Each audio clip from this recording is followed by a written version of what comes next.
guys, it's Quana with another Her Real review. Welcome back to my channel. So glad to see you. In this video, I'm going to be doing a review of the Supremes at Earl's All You Can Eat. And I think this is a great movie for those of you looking for something to watch with friends and family this weekend. It's rated PG-13. It is 124 minutes and it was directed by Tina Mabry. She has directed episodes of several dozen TV shows over the last few years. She's also responsible for a movie called Mississippi Damned, which was an early film starring Tessa Thompson. And she's done great work. She's not alone in this endeavor because she wrote the screenplay alongside of Gina Prince Bythewood, who is one of my favorite directors in Hollywood, period, because of course she is responsible for the classic film Love and Basketball. No matter where you lie on the spectrum of people who think that that was a toxic romance or not, it is still a fine movie. Also, she did Old Guard, absolutely amazing. And of course, who can forget the hit The Woman King? She is fantastic.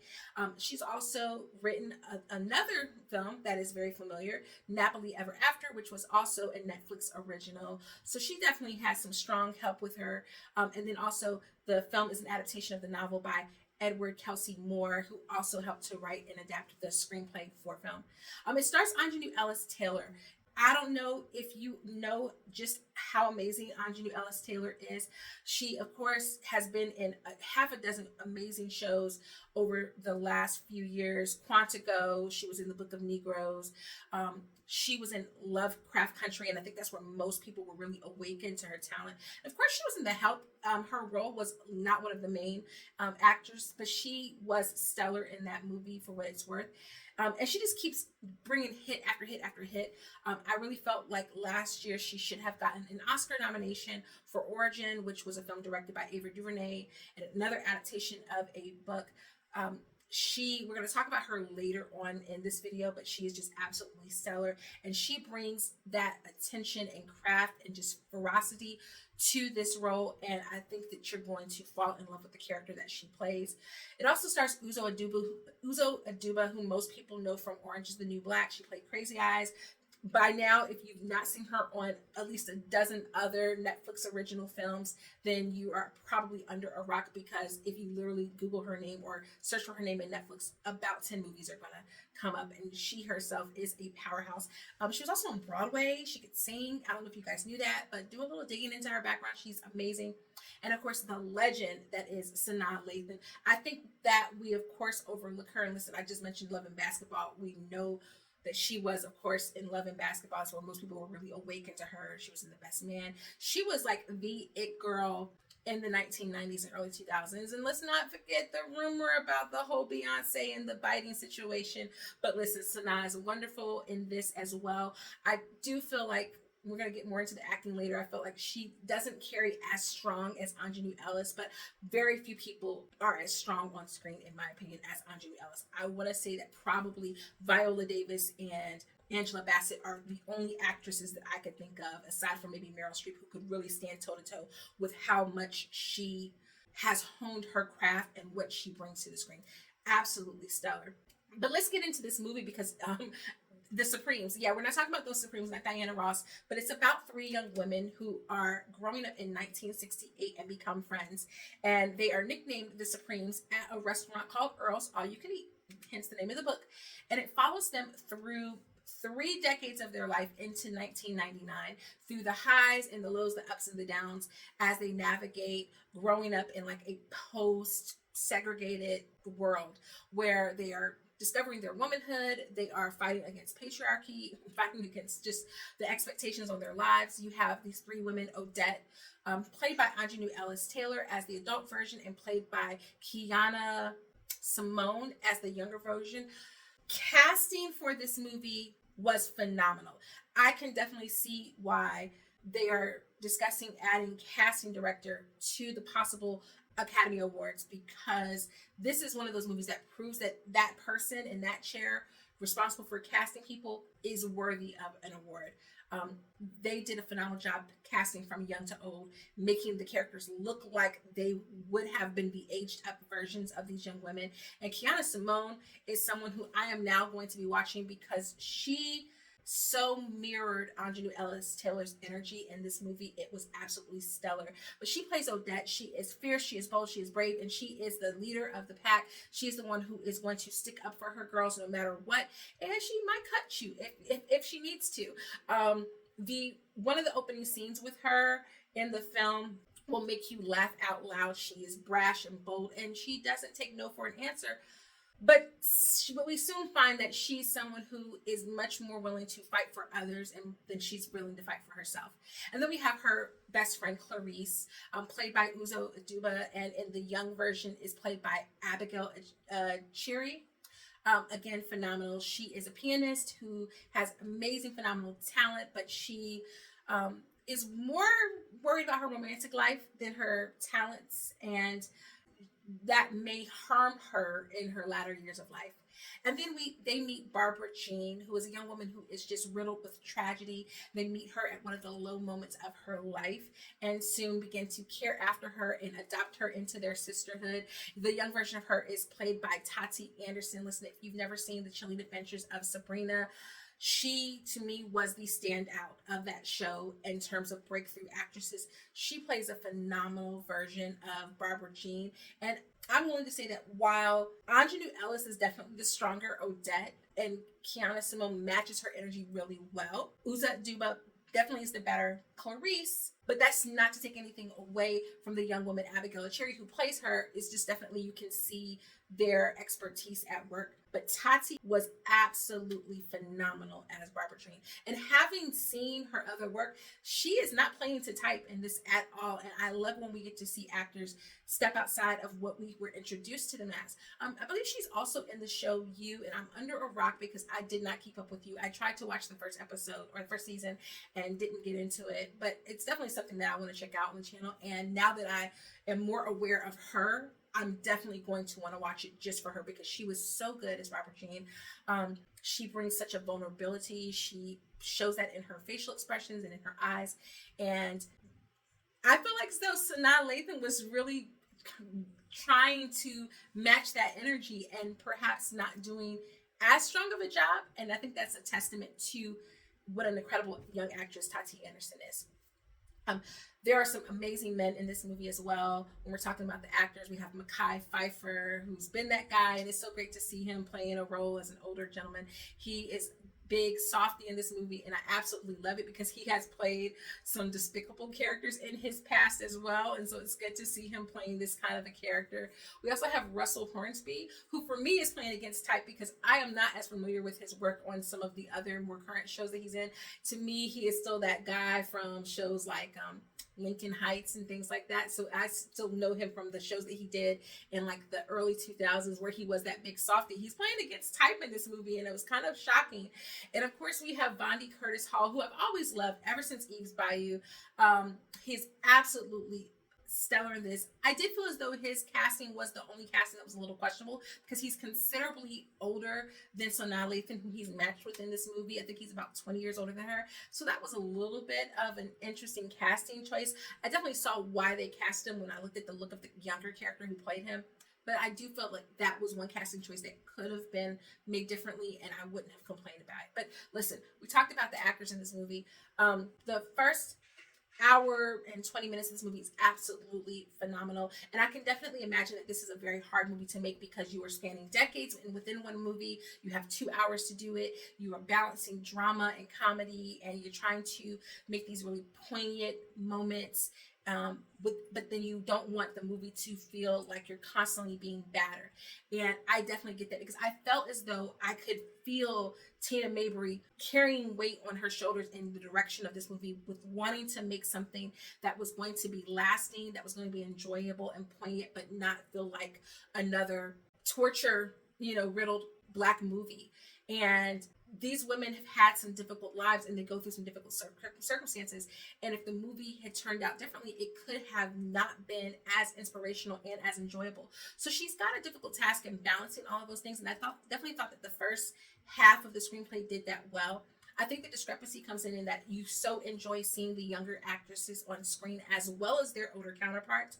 But in the latter half of the movie, we begin to lose them because we're focusing more on the I want to say modern, even though it's set in 1999, but we're focusing in on the 90s. And because the focus is more on those older characters at that point, and we don't see the younger characters, you feel that shift dramatically, I believe, in this movie. I brought up the Joy Luck Club earlier in this video because that's another film that spans several decades and toggles multiple points of view. And what I really felt as though is they made the decision to have this movie being narrated by Aunjanue Ellis-Taylor, and I get it. That woman is, again, a beast, and her voice is thick and wonderful, and it's dynamic, and it sounds like it has all of this wisdom in it.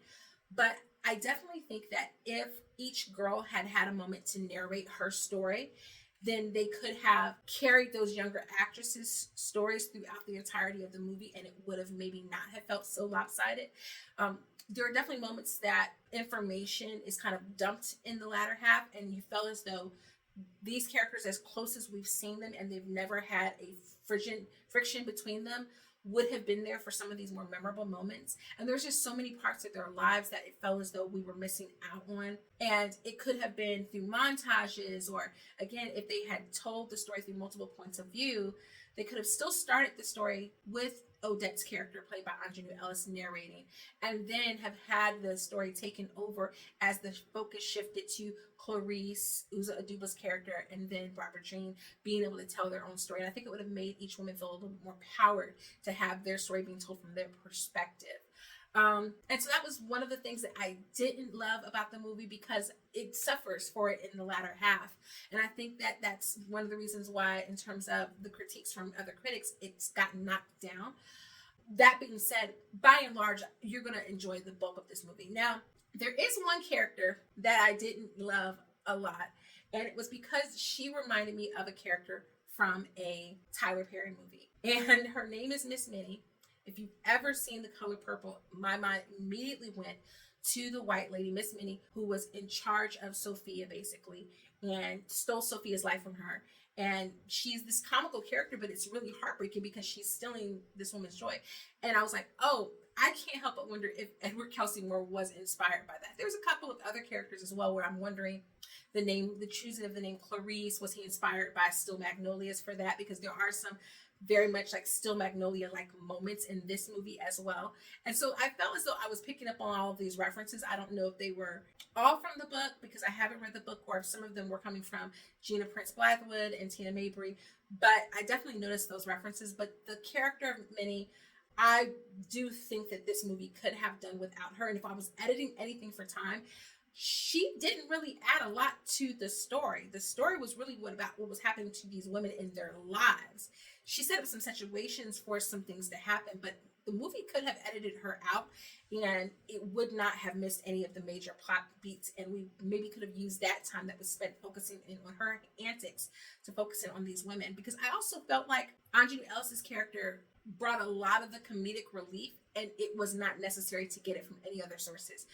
Her dramatic opposition to everything else, in the way that she kind of had that go-get-em attitude towards life, in stark contrast to everything else, and at sometimes inappropriate moments, was enough of a comic relief that we didn't need this other outside character. And then there were some questions that I had about things that they brought up that we just never got back to. Like, we didn't get to see the character of Earl, who was part of the title of the movie, that much, and he was seemingly an important father figure for these three women, and we didn't get to see as many interactions as I think we could have had. There is one moment in the movie that is tragically sad, and again, I think the way that the movie is set up, you don't linger on that moment for too long, so you're able to navigate in and around it without it becoming like, oh my gosh, I'm being battered by the sadness in this movie. And so I think that for that balance, it did a really good job, because it allowed me to enjoy this movie more than feel sad for these women. At the end of the movie, you still feel like these women have conquered their lives, and I think that's really important. Cinematography and costumes were absolutely stellar, although I will say I am a little disappointed there are no musical numbers in this that I can remember, unless I missed something.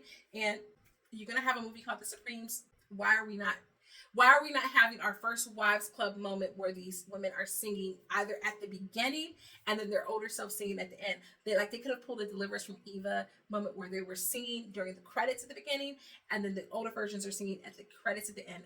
Would have been chef's kiss. Tina, why did we leave that out? Okay.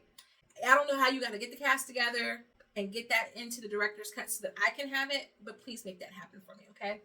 But cinematography and costuming in this movie was great. I love a good period piece. There's one relationship in particular with Odette's character that I wish we could have lingered on that relationship a little bit more, because it gave me the coming of age kind of feels, and I feel like with Black characters we so rarely get good coming of age stories, and then they're not as many for girls. The coming of age stories typically are dealing with boys and dealing with something with gang related or something along those lines. So I love a good coming of age moment, and that was giving that to me, and I wish we could have lingered in that relationship and the romance of it a little bit more. This movie would have made an absolutely fantastic limited series, and I think that is what should have happened in terms of being able to tell all these stories, because they could have had these same characters but in one-offs with each character having their own episode, and maybe that would have been a way to tackle the depth of information that we wanted and still find ways to incorporate the younger actresses and the older actresses into each story in some way, shape, or form. I think maybe that could have been a way that would have worked and it would have been enjoyable. That said, I do still love what we got here, and I think we so rarely, especially this year, we have not had a lot of movies that star Black leads that have been strong. This is the type of movie that who shall not be named on this channel, except for I named him earlier just for a moment. This is the kind of movie that I would like that person to be doing, because I feel as though that person has the attention and the eyes on them in the back end and the support to make this kind of movie, but put it on the big screen. And this is the kind of movie that, despite its flaws, should have been in the theater. It's really making me wonder what is happening with these studios and these distributions where Black films are getting relegated to streaming or not getting pushed very much at all. I feel like I'm going to do a longer video on it because I want to come with facts when I talk about that, because specifically Aunjanue Ellis-Taylor was giving out flyers for people to go see her movie when she did Origin, because it was getting all this critical acclaim and then it wasn't getting the backing and the push, and when it came time for Oscar season, it was completely just ignored. Which is, it's going to happen if you're not having Oscar parties or inviting famous people to screenings, and if you don't have the money for that, you can't do that. And now here we are with this movie that's on streaming, and Searchlight's had some really good bangers. Suncoast was another one that they had this year that I thought was really, really good. But this would have been a great movie to have, and I think if it was done and ready in time for Mother's Day, it would have been phenomenal. But I think they could have held off and had this out for Thanksgiving, and that would have been another great time. Black people, go to the theater. That is not for you, the general audience who's watching this video, because I know you know that. This is for anybody watching in any studio. Please know we do go to the theater, and we want movies that tell good stories, relatively wholesome stories, and stories that still have a little bit of edge, and that this was that. And so we could have had this in the theater, and I would have loved it, because I am feeling a strong B+ for this movie. I think it definitely had a couple of flaws, but it's one that I could see myself watching again and again. If I'm solely only rating it on just like a filmmaking standpoint, I've got to give it a B+. But in terms of enjoyability, I'm giving this an A-. I'm watching it again. I'm watching it with my friends. I want to read the book now and have a book club discussion about it. This is one of those movies that does that. And I'm kind of fired up and energetic that like this movie is out and it's not getting as much buzz. So do me a favor, if you have watched it, comment down below. If you stuck through this video for all this time, thank you so much. I really appreciate it. But listen, if you haven't watched the movie, go watch it. Do yourself a favor. I think that you will enjoy it. And if you do, tell a friend about it. Let's talk about a movie that is not getting as much backing as it perhaps should. Let me know down below in the comments what movies you would like me to review next. I'm kind of vibing with like a lot of horror right now, but I still like to pull in my romance when I can. So taking recommendations, but I will see you guys in the next video. Toodles!